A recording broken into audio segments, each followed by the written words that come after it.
প্রিয় বন্ধুরা, আপনারা সবাই কেমন আছেন? আশা করি ভালো আছেন। আজও চলে এসেছি একটি নতুন ভিডিও নিয়ে। বেশ কিছু ভিডিওতে বর্ষাকালে ছাগল পালন সম্বন্ধে ভিডিও তৈরি করেছি। আপনারা দেখেছেন কি রোগ হয়, কি খাবার সমস্যা হয়, এইসব নিয়ে আমি ভিডিও তৈরি করেছি। আজকে ছাগল বাদ দিয়ে আজ আমি মুরগি সম্বন্ধে কিছু কথা বলবো। বর্ষাকালে সব থেকে বেশি ক্ষতিগ্রস্ত হয় মুরগির বাচ্চা। বর্ষাকাল এলেই অনেক খামারি একটি বড় সমস্যার মুখোমুখি হয়। মুরগির ছোট বাচ্চা হঠাৎ অসুস্থ হয়ে মারা যায়। অনেকেই মনে করেন এটি শুধু ভাগ্যের ব্যাপার, কিন্তু বাস্তবে বেশিরভাগ ক্ষেত্রেই কিছু সাধারণ ভুলের কারণে এটি ঘটে।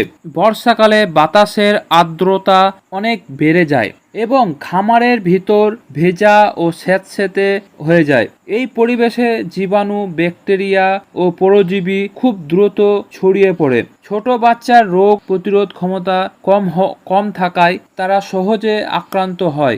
এর গুরুত্বপূর্ণ কারণ হলো ঠান্ডা লাগা, বৃষ্টির পানি, ঠান্ডা বাতাস, ভেজা স্যাঁতসেঁতে বাসস্থানের কারণে বাচ্চার শরীরে তাপমাত্রাটা কমে যায়।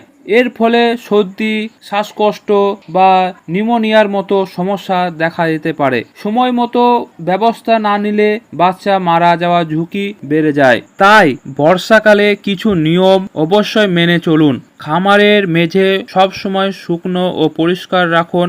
বৃষ্টির পানি যেন খামারের ভিতর না ঢোকে সেদিকে খেয়াল রাখুন। পরিষ্কার খাবার ও বিশুদ্ধ পানি দিন। ছোট বাচ্চার জন্য প্রয়োজনীয় উষ্ণতার ব্যবস্থা করুন এবং নির্ধারিত সময়ে টিকা দিন, কারণ টিকাটা মুরগির বাচ্চার জন্য অত্যন্ত গুরুত্বপূর্ণ ধাপ। বর্ষাকালে সব থেকে রোগের আবির্ভাবটা বেশি হয়, যেমন রানীক্ষেত, গাম্বুড়ো, এইসব রোগটা বেশি দেখা দেয়। তাই এইসব ওষুধের ডোজ সম্পূর্ণ করবেন, কারণ এই ডোজ আমি যেহেতু আমার খামারের কথাই বলি, আমি যেহেতু রানীক্ষেত, গাম্বুড়ো ভ্যাকসিন আমি দিই না।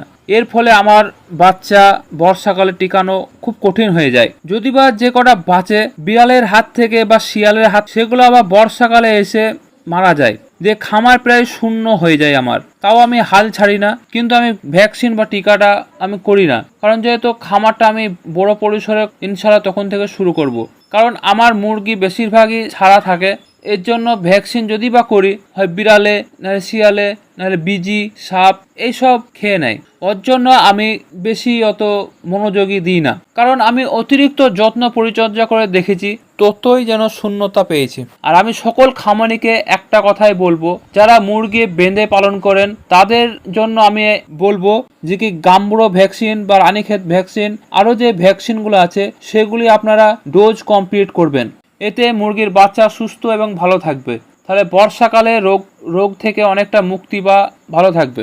বাচ্চার কিছু যদি হয় তো সঙ্গে সঙ্গে প্রাণী সম্পদ কেন্দ্রে যাবেন, তিনাদের পরামর্শ নেবেন। আর নিজে ঘরোয়া পদ্ধতিতে যদি পারেন তো করলে সেটা তো খুব ভালো বিষয়। আমি যেহেতু ঘরোয়া পদ্ধতিতে মুরগি পালন করি, তাই আমি মুরগিকে কিনা ফিড খাওয়াই না। আমি গম, চাল এগুলোই বেশি খাওয়াই, আর ভাত এইসব খাইয়ে আলহামদুলিল্লাহ আমার মুরগির ডিমের প্রোডাকশনটা খুব ভালো। আজকের মতো এই পর্যন্তই। সকলে ভালো থাকবেন, সুস্থ থাকবেন, আবার দেখা হবে।